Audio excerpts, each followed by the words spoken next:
You're listening to Flaunt. Find your sparkle and create a life you love after infidelity or betrayal. A podcast for women who've been betrayed by their intimate partner and want to turn their devastation into an invitation to reclaim themselves and their worth. Tune in weekly so you can start making sense of it all and learn how to be okay on the inside, no matter what goes on the outside. Download your free Betrayal Recovery Toolkit at betrayalrecoveryguide.com.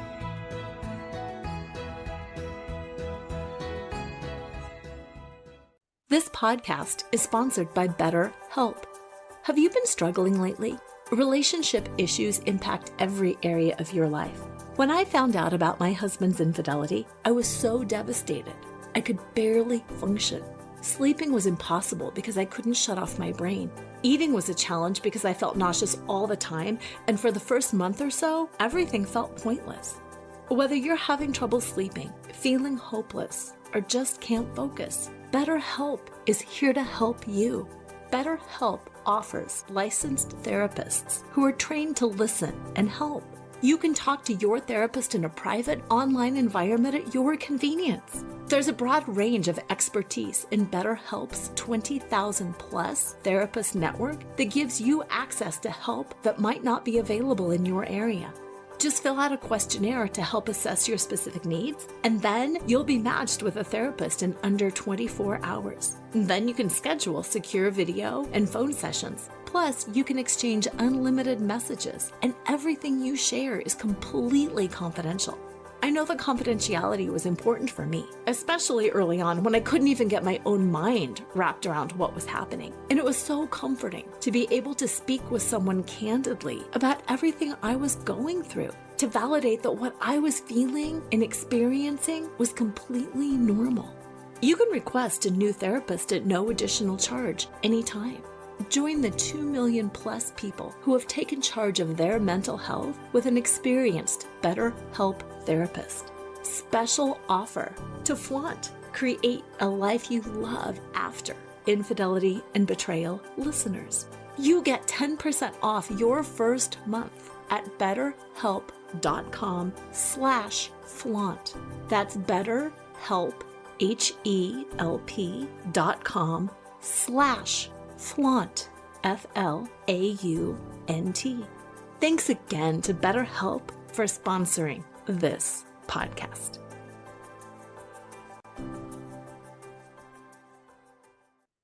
Hello and welcome to Flaunt. Create a life you love after infidelity or betrayal. I'm Laura Cheadle, and today we are going to talk about post-betrayal transformation. We are going to talk about that transformation that you will go through after you found out about your partner's infidelity. Transformation is not optional. I think that's the most important thing that I want to say. You will transform after this experience. You can't not transform after this experience. This is an incredibly significant experience that will change who you are, how you view the world, and the rest of your life. What you can control is what kind of a transformation it will be. And I want to talk today first about the journey towards healing, the journey towards recovery. Then I want to talk about the actual transformation. And then I think most importantly, I want to talk about what you're going to do after that transformation.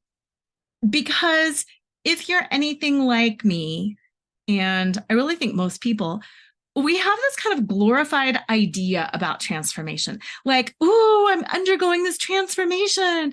It's going to be a positive transformation. It's going to be a negative transformation. What kind of transformation do I want?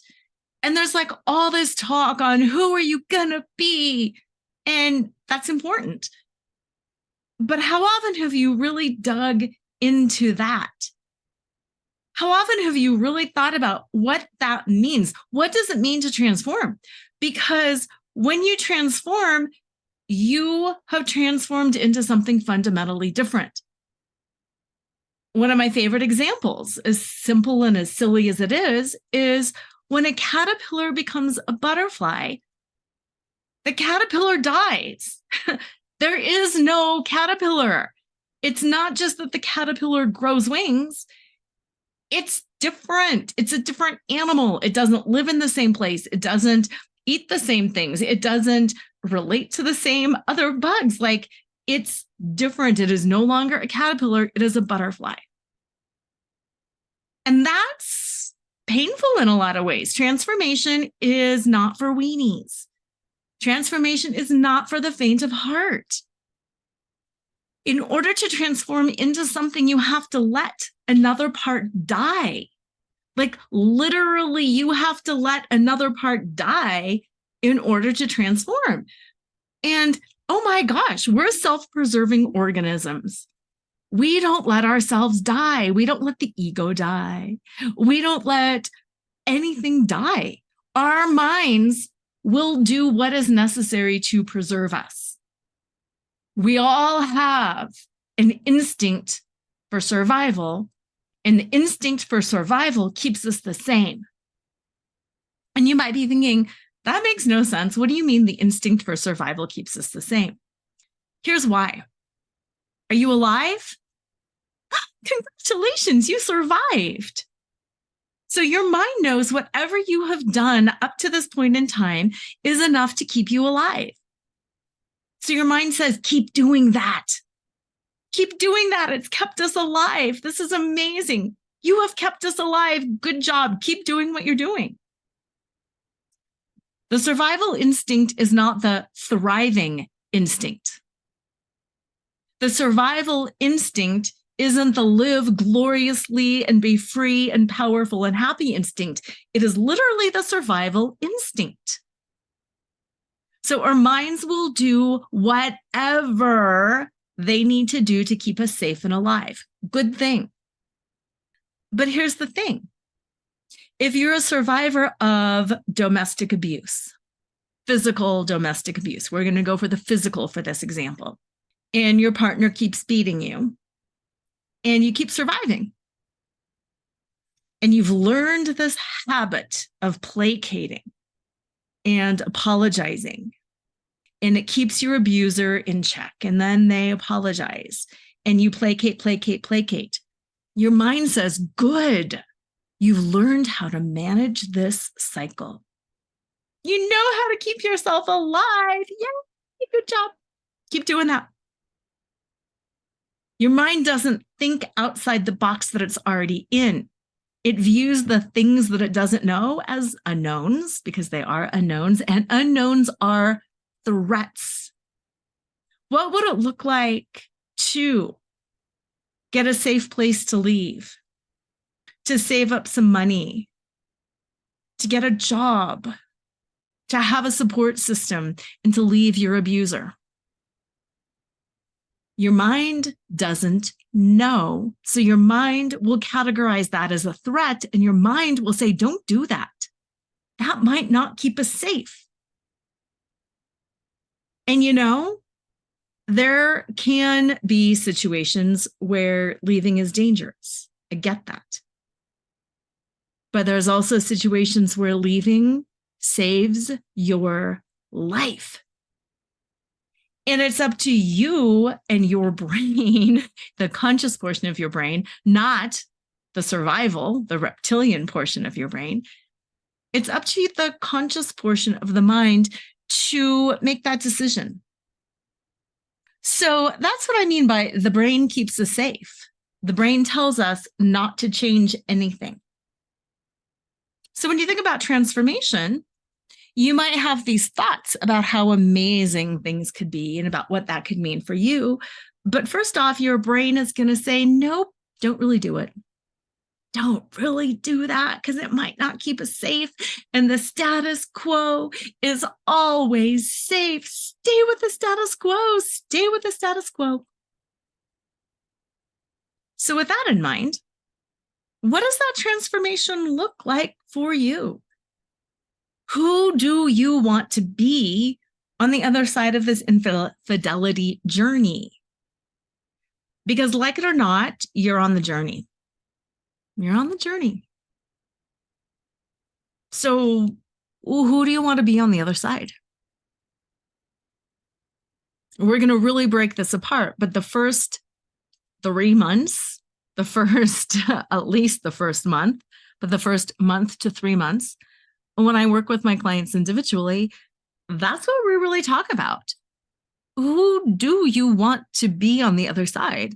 What is that transformation that you want to undergo? And are you willing to let go of who you used to be?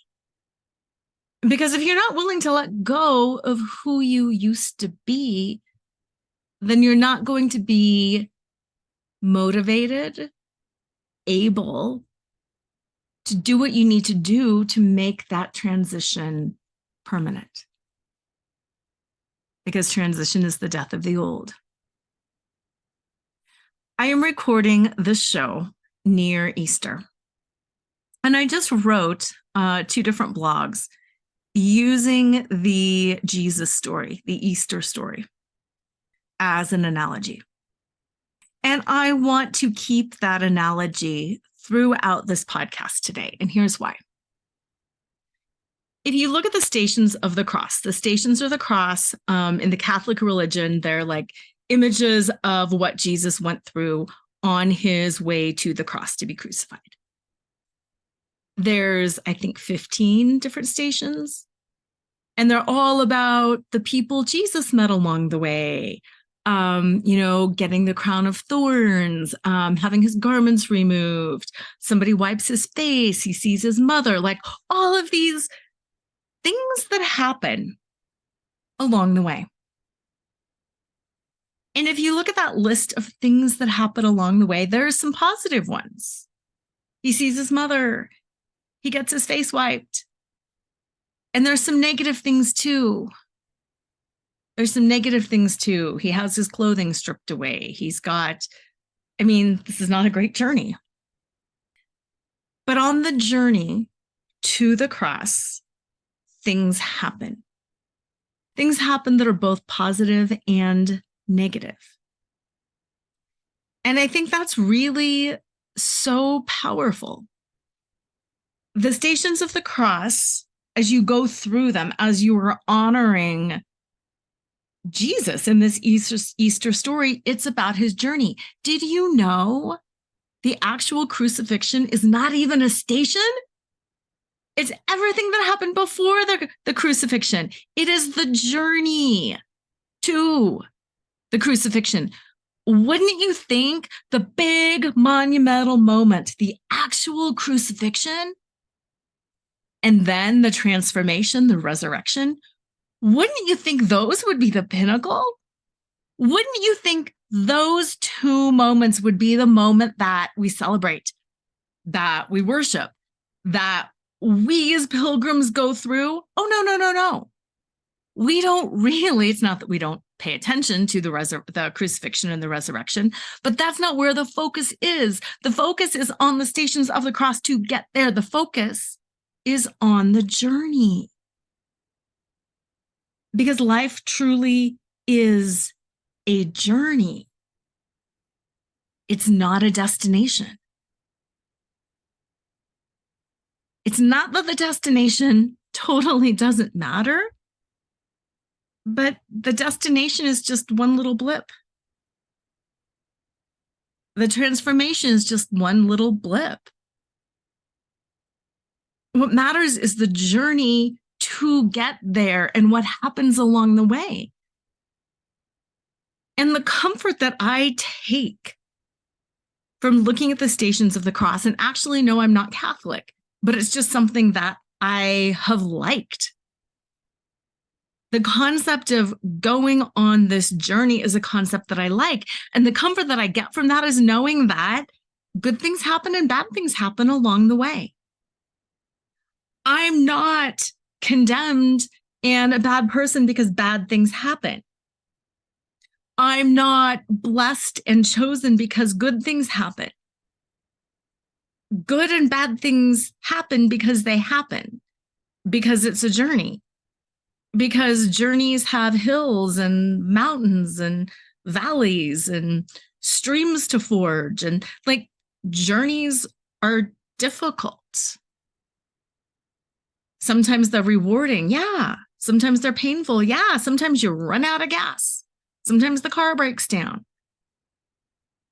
Journeys are not just this linear progression up a hill where there are progressively more and more flowers and rainbows and unicorns and puppies. Journeys are challenging. And to me, what I also really love about that is when you know that, when you know it in your bones that life is hard and journeys are hard, I think it makes the sweet spot sweeter. Yay, somebody is wiping my face. This is horrible. And I need support. And somebody is wiping my face, a small act of kindness that I can really have immense gratitude for, that I really, really can feel thankful for, that I can connect to this human wiping my face, that I can connect to their humanity, and that I can receive and have some respite along the way. Knowing that difficulties happen also makes it easier to get through the difficulty, because it keeps me, it keeps you, it keeps all of us out of that place of drama. Oh my gosh, you wouldn't believe what's happening now. Woe is me. Why is this happening to me? You wouldn't believe what I'm going through. It happens. It's normal. You're supposed to have some tough times along the way. Perfect. You're going through some tough times. It's normal. How does it feel to know something is normal? Because if you're anything like me, it's so comforting to know I'm not alone. I'm not the only one that goes through this. We're all struggling. In one way or another, we're all struggling, and we will continue to struggle. And it's okay. It's not fun, but it's okay, because this too shall pass. This too shall pass. And then the sweet spots become sweeter, and the rough spots become okay. Because we know we're not being singled out. We know that it's not about us. It's not blame. It's not shame. It just happens. And it's okay. Journeys are long. Jesus' journey to the cross was long. And it actually started long before he physically started walking towards the cross. Back up to the Last Supper. Back up to the betrayal. Back up to his ministry, back up to all of these different things that led up to him walking up the hill. I did a show a couple years ago around the whole betrayal. And the concept of that show, and I'd love you to listen to it if you're interested, but the concept around that show was it all started with a betrayal. Had Judas not betrayed Jesus, none of this would have happened. And it's hard to say, would things have been better or worse? But we wouldn't be having the resurrection. We wouldn't have this glorious Easter story of death and rebirth. We wouldn't have it if there wasn't a betrayal. I mean, hypothetically speaking, Jesus could have just spent his whole life ministering, and then he died peacefully of old age. And there's not the power behind the story.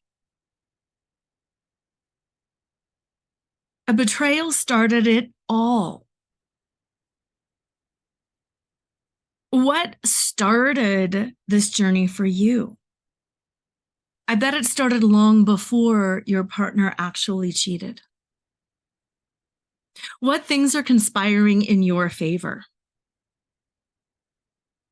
What good will come because of the situation that you are in? What is the moment of transformation that you are going to have that you would not have had it not been for this betrayal. And how are you going to walk this journey? How are you going to walk this journey? Whether you believe in Christ at all is completely irrelevant.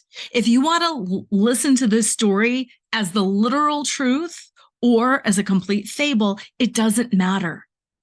It doesn't matter because the message and the story is the same. How did Jesus walk this journey? With a whole lot of grace, with a whole lot of dignity, with a whole lot of gratitude. How are you going to walk your journey? How can you walk with more grace? How can you walk with more dignity? How can you walk with more gratitude? How can you be fully alive along this journey? It's okay to grieve. It's okay to cry. It's okay to break down. I want you to grieve and cry and break down. But I want you to get up again. I want you to get up again. And I want you to keep walking, knowing that you are walking into something beautiful and powerful that is here for you. It is not here to harm you. It is here for you so you can flourish. So again, sticking with this analogy of the Easter story, because it's Easter when I'm recording this. Stations of the Cross, Jesus goes up the mountain. He gets crucified. He dies.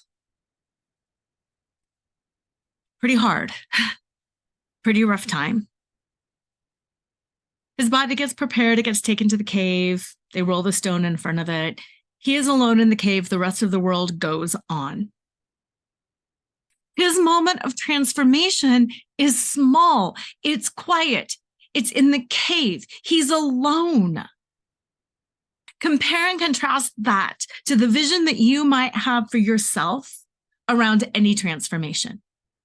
Like, how many times did we think, whatever it is, I'm going to become a mother, and at the moment that I have this baby, like the heavens will open and angels will sing, and I will be transformed into a mother. And then we have the baby and we're like, it hurts, I'm tired, I'm exhausted, I don't know what I'm doing. You don't just transform into a mother. It's not like, no. I remember when I graduated from law school, I had the same phenomenon at undergrad and law school. I was like, I've worked so hard for these degrees. I'm going to be a lawyer now. Yay, big transformation. And you walk across the stage and you get hooded. It's the doctoral hood. And they do the little hooding ceremony. And you walk to the other side of the stage and you're like, wow, that was a little anticlimactic in a way. I walked across the stage and I'm still me. I don't feel any different. I don't look any different. Oh, wow. I mean, that was weird. It's not like you suddenly snap your fingers and become a lawyer, become a mother, become a wife. Transformation is a weird thing. Transformation takes place in the dark, in the cave, alone, with very little or no fanfare at all. And that's the way transformation works. And that's not what we think of when we think of transformation, isn't it? I mean, am I right here? When you think about like, oh, the person I'm going to become on the other side of this journey, like, don't you see yourself as this powerful person, this amazing person, this wise person? You see yourself as transformed and doing things differently and feeling differently, but ultimately, you're still you.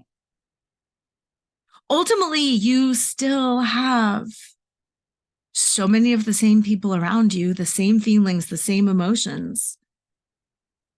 You're still you. You've transformed in certain ways, but in other ways you haven't. And you're like, but I really wanted to be the butterfly. I really wanted these big, beautiful wings to pop out and for everybody to go, woo. And then I move off to butterfly land. And here's the thing, like, you can and you can't. When you truly transform, the old you is gone. The caterpillar is gone. You are dead to yourself that way. Relationships will never be the same again. If you choose to stay with your partner, it is marriage 2.0. It's a different marriage. You're not reviving that old marriage. That marriage is gone. You're reviving a new marriage. You're creating yourself anew. I think I said that wrong. You're creating yourself anew. You're not reviving an old marriage. And that transformation isn't like a comet shooting across the sky. It's not like fireworks. It's not like you stand up on stage in front of glorious applause and people say, oh my gosh, she did it. Betrayal recovery journey is complete. She is healed. As of Thursday at 4, she is healed. And he has redeemed himself, and you are done. That's not how transformation goes. The transformation is deep and dark and lonely, and it's in the cave by yourself, and it's uncomfortable. So how can you reframe your idea of what transformation means for you? How can you reframe that idea of what transformation looks like for you? Because it's not what you think. Staying with the same story, what happened after Jesus' resurrection? What happened after he rose from the dead? Another journey. Another journey. The transformation marks the point between the two journeys. The journey to, and then the journey onward. It's not like he came home and said, I have arisen, and now I'm just going to hang out. For the rest of my life, I'm not doing anything because transformation achieved, achievement unlocked. I'm all good. I have arrived. I have done it. Now let's just hang out. No. After the transformation, after that journey, began a whole other journey. The journey of writing the Gospels and spreading the Gospels and continuing the message, and whole other journey. Whole other journey. The transformation is the point between journeys. Sit with that for a minute. The transformation is the point between journeys. It's a brief stop-off point. Jumping from Jesus to Harry Potter, I know, is a stretch, but that's how my brain works. Did you see the Harry Potter movies or read the Harry Potter books? In the very last one, Harry meets Dumbledore in a train station. And I loved that analogy because to me, the moment of transformation has always been like that brief stop at the train station. You get off one train, you're at the station, you're waiting for the next train. And I've always loved that. And that's what I loved at that point in the movie. It's a train stop. Harry was done with one transformation and he was ready to go on the next journey. And he hung out in the train station until that next train arrived. And that's the reframe around transformation that I want for you. What I want for you is for you to see transformation differently. I want you to see transformation as that brief pause between journeys where you go, on this next journey, I'm showing up totally different. I did journey number 1 as this person, and I am doing journey number 2 as a different person. I say this a lot, but one of my favorite quotes is the Einstein quote.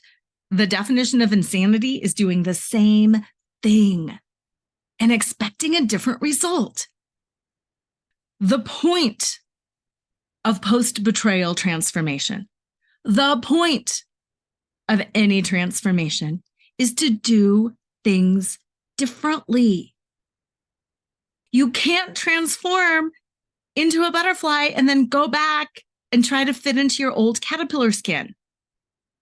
You can't transform into a butterfly and continue to crawl along the earth. You need to fly. And I think that is a place that so many of us get stuck. And yes, I work with a lot of people where the betrayal is a little bit more fresh, where I am their first stop. But I also work with an awful lot of people who are multiple years out of betrayal. And they're like, I still don't feel better. It's been 2 years and I still don't feel better. It's been 4 years and I'm still struggling. And that is something that I'm really, really good at, helping them identify in themselves. What are you going back to?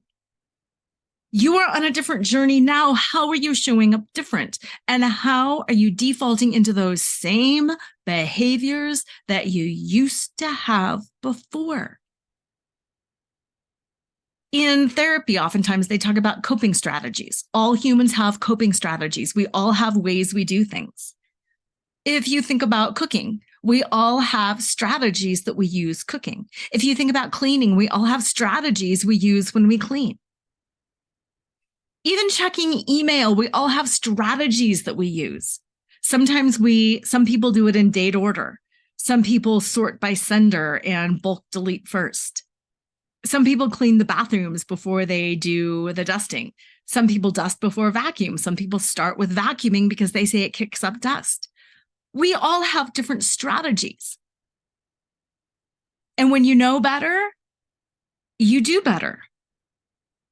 When you transform, you're different and you do things different. I am making this up.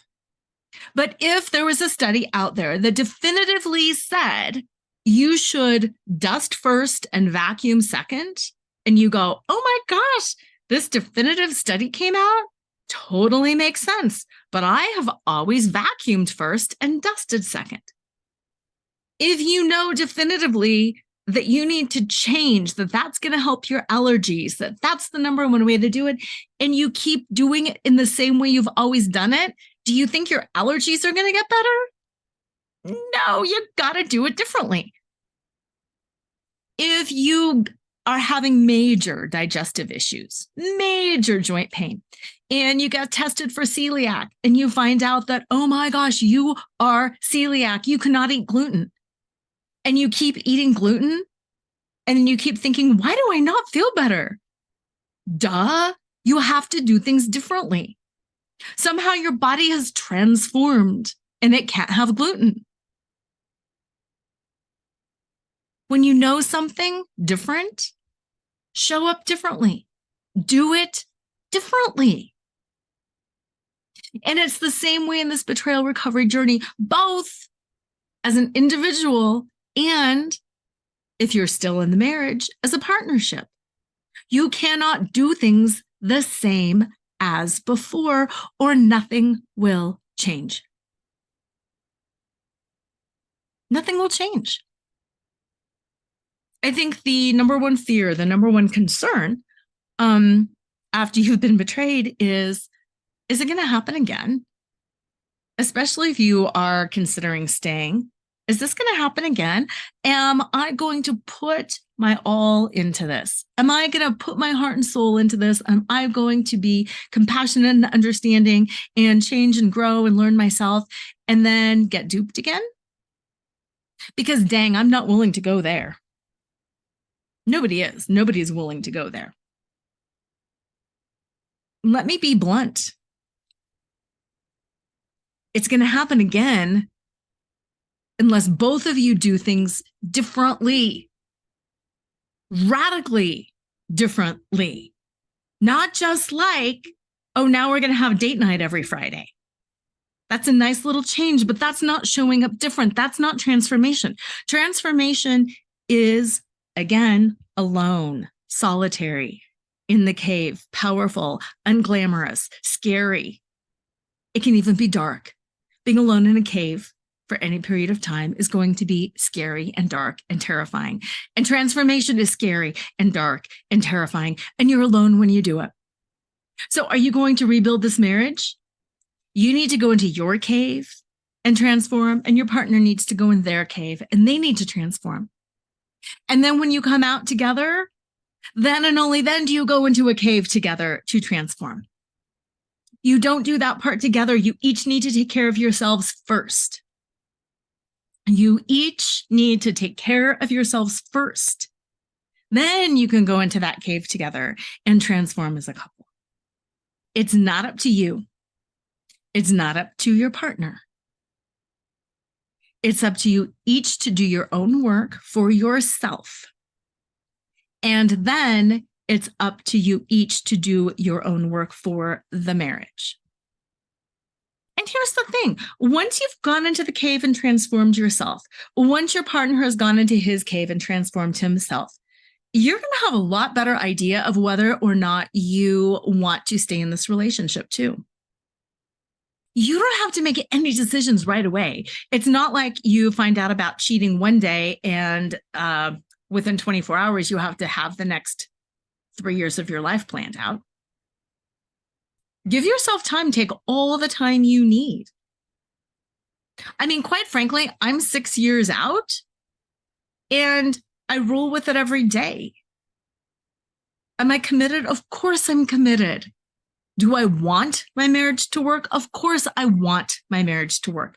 Am I showing up completely different in an effort to get that to happen? Yes. But at any point in time, if something else happens or if something else falls apart, if suddenly he starts physically abusing me, I have another decision to make. If suddenly he goes back to doing things the way that he used to do, I'm not sticking around for that because I know where that leads. I know where that leads. Been there, done that. Don't need it again. Take time. Think about the transformation. Think about how you want to be different. Think about how you would be in your best relationship.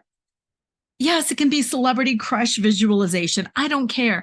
Think about how that relationship would be for you and how you would show up in that relationship. And then show up as that person in this relationship. If you say in another relationship, I would A, B, and C, then my challenge to you is how do you show up in this relationship as A, B, and C? Because if you think we're snarky and resentful and mean to each other, but I wouldn't do that to a new partner. To a new partner, I would not be snarky. I would be so excited to see them. Well, how can you be excited to see your partner then? What can you do inside of you to show up happy, to show up excited? All of those things that you imagine or visualize or pretend that you would do with a new partner, do with your current partner. That's you showing up differently. It's not giving them a pass. It's not making their cheating okay. It's you taking responsibility for you and showing up how you want to show up in a relationship. You can have an amazing time with your partner. You can do a family event. You two can laugh. You can have a great dinner. And you can also still inside say, I will never forgive you for this. And you can still have fun with them. You can still say, I hate you for this. I am hurt for this. And still be kind and pleasant to them. And if you do want to save the marriage, it's imperative that you show up differently. That you don't get your feelings hurt and then not communicate it. That you continue to overfunction, that you continue to take responsibility for somebody else's feelings. Whatever it is that you did before that you don't want to do anymore, don't do it. That's what I mean by showing up differently. Sometimes people say, I don't know what you mean by showing up differently, because if I transform, I'll just be different. Okay, if you just transform, you'll be different. But it's a little bit of a catch-22, because if you're always waiting to transform in order to be different, then you're never going to transform.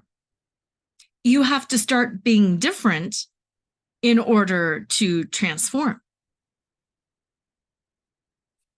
You have to start being different first.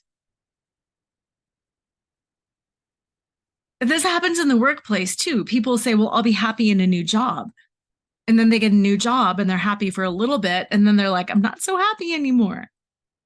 You got to make yourself happy first. You won't be happy in any job for long, because wherever you go, there you are. And it's the same way in a marriage or in a relationship. You can be hurt. You are hurt. I'm still hurt in so many different ways. Not from a victim-y place, like, I'll never be the same again. Not like that. But I have irreparably been damaged, been harmed, been hurt. And I had to recover from that. If you have a bone broken, it's been broken. You can repair it. You can repair it with gold, that whole whatever, that pottery repair with gold that everybody loves to talk about. It doesn't matter if you repair it with gold. It doesn't matter if the cracks let the light in. It was still broken. You can own that. I was still hurt in a way I should have never been hurt before. And I can spend the rest of my life acting that out and not behaving differently. Or I can understand that there are times I will want to tell my victim story. There are times I want to feel sorry for myself. There are times I want to go there and mourn and grieve and cry and rage. But for the most part, I'm going to show up differently.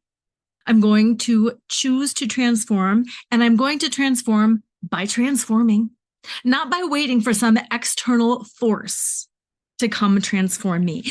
It's the difference between the Jesus story, the Easter story. His body is put into a cave. Nobody comes into the cave and resurrects him. The Jesus story versus the Cinderella story. Cinderella has the external fairy godmother who comes in and poof, bibbity bobbity boo. That's the external transformation versus the Jesus, which is the internal transformation. And to me, that's what the cave signifies. The cave signifies the internal transformation. If you want real transformation, if you want to truly be resurrected and change the world and go on a new journey, it's an internal transformation. You do not need a fairy godmother. Run far from coaches or therapists or anybody who tells you they can make the transformation for you. They can't. What a good coach does, what a good therapist does, is helps you transform yourself. They give you the tools, and most importantly, they give you the accountability and the support that you need along the way. Because circling all the way back around to the beginning of the show, our minds don't want to change. Our brains say, I'm safe, keep doing this. Our brains are the antithesis of the Einstein quote. Our brains say, keep doing it the same.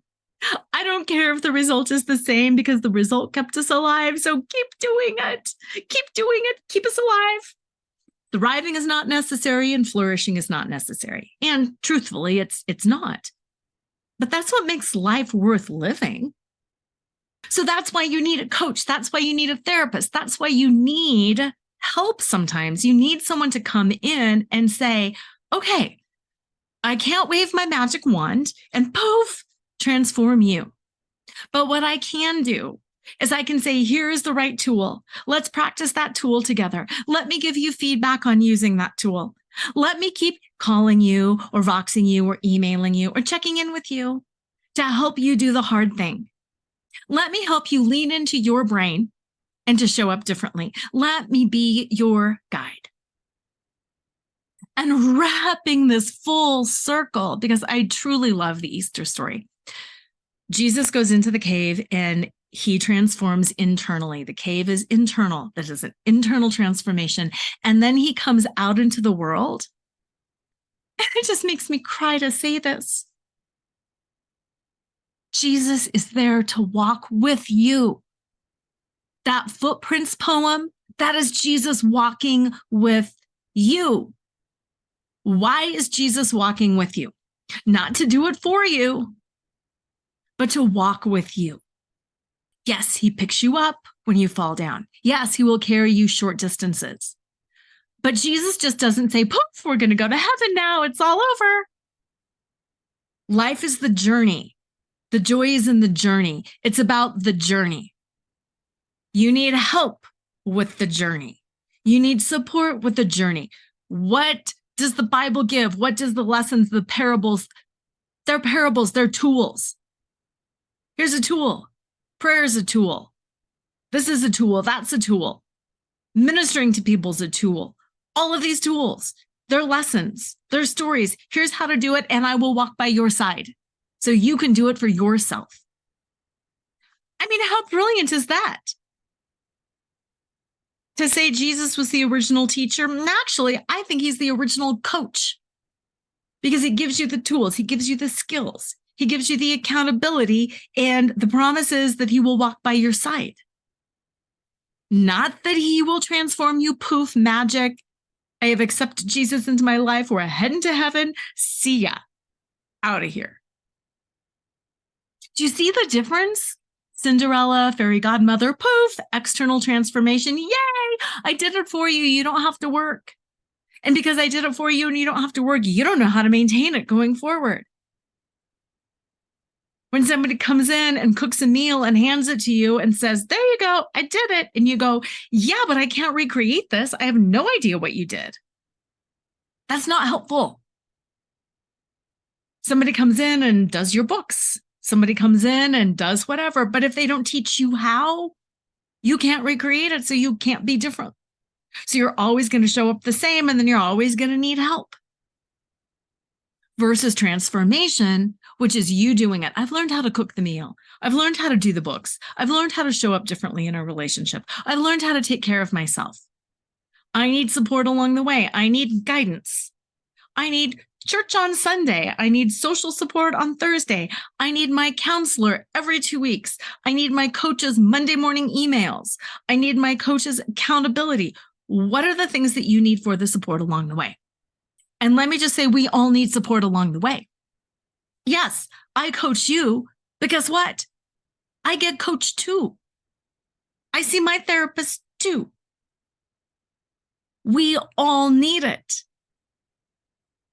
It's not like suddenly somebody becomes this guru and they know everything. It's support along the way. So, it is the season of rebirth. It's spring. It's Easter. Like I said, it doesn't matter your religious faith or your lack of religious faith. It doesn't matter if you think these stories are literal or figurative. I want you to listen to that story. I want you to think about the Jesus story. I want you to think about the Easter story. I want you to think about resurrection and what it could mean for you. What is the transformation you are seeking? The personal transformation and the transformation in a relationship. Caution, caution, caution, caution, caution. Were you thinking, well, what I want my spouse to do is? No. It's about you. What is your transformation? This is your journey. You've had the journey that got you here. You're probably still on that journey. How can you walk it with more grace, with more compassion, with more appreciation for the good moments and with more understanding that the bad moments say nothing about you. It's just part of the process. How can you live fully while you are on this journey? And then poof, in your moment of transformation. How can you do that for yourself? What is your metaphoric cave that you will go into to transform yourself? And what will you emerge as? What will you emerge as? And then, what train will you get on next? What is the next part of your journey? And how are you going to be totally different on that journey? This is the power of the Easter story. Spring awakening, transformation, whatever it is. It is my deepest hope that I have empowered you to think differently, that I have given you a new perspective on post-betrayal transformation, that I have helped you to think a little bit differently and to be more empowered to create yourself anew, and at the same time, more empowered to get the help and the support that you need along the way. Because the journey does not have to be as arduous as it is. It's a tough journey, but let other people wipe your face. Let other people give you water. Let loved ones come visit. Yes, you will be stripped of things. Yes, it will be painful. But get that support along the way. Check out my blogs. I wrote 3 separate blogs talking about this transformation. Check out the show that I did on It All Started with Betrayal. And I truly, truly ask, between the show and the next show that you listen to, which, if you're listening as they come out, is a week, I really ask you to have some cave time, to go into your metaphoric cave and to just allow some transformation to happen. We're not talking total butterfly, chrysalis building, hanging out, emerging as a butterfly. We're not talking about the whole thing. We're just talking about go into that cave, give yourself a little preview. Be okay by yourself. Think about how you want to emerge. Shift your thinking from glorious floodlights, spotlight, applause, immersion, into a powerful, calm, quiet. I want you to see yourself, one hand on your chest, one hand on your belly, stepping powerfully from this cave, from your cave of transformation, as a completely different being. And you know, some of us don't want to be that big flashy butterfly.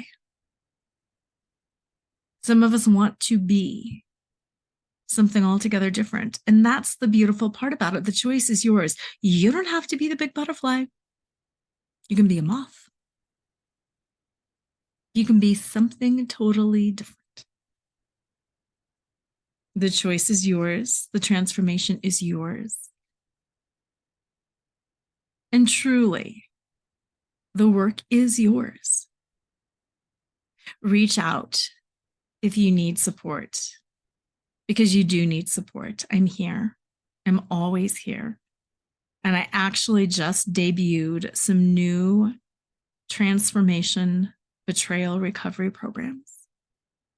You can check them out on my website, lauracheadle.com. Have an amazing week. And as usual, always remember to flaunt exactly who you are, because who you are is always more than enough. Are you struggling after your partner's infidelity? Do you need help navigating the aftermath of betrayal, taming obsessive thoughts, and feeling like yourself again? You are not alone. I've been there too, and I know how soul-shattering it can be. But I also know What helps? My free Betrayal Recovery Toolkit is available right now as an instant download, and it will help. It's the ultimate guide to feeling better, reclaiming your power, and looking forward to the future again. Whether you've just found out about your partner's affair or are still feeling stuck years down the road, this toolkit is your lifeline to recovery. In it, you'll gain access to a wealth of resources designed to support you every step of the way, including insightful exercises, a chapter of Laura's award-winning book Flaunt, and a full-length hypnotic meditation that will help you overcome obsessive thoughts fast. If you are ready for healing, transformation, and to reclaim yourself and your life, then download your kit today. Just go to betrayalrecoveryguide.com, enter your name and your email, and you will be redirected immediately to the download page, which you might want to bookmark for future reference. Reclaim your strength, rebuild your confidence, and embrace a brighter tomorrow today with the Betrayal Recovery Toolkit that's yours free when you go to betrayalrecoveryguide.com. Download yours today.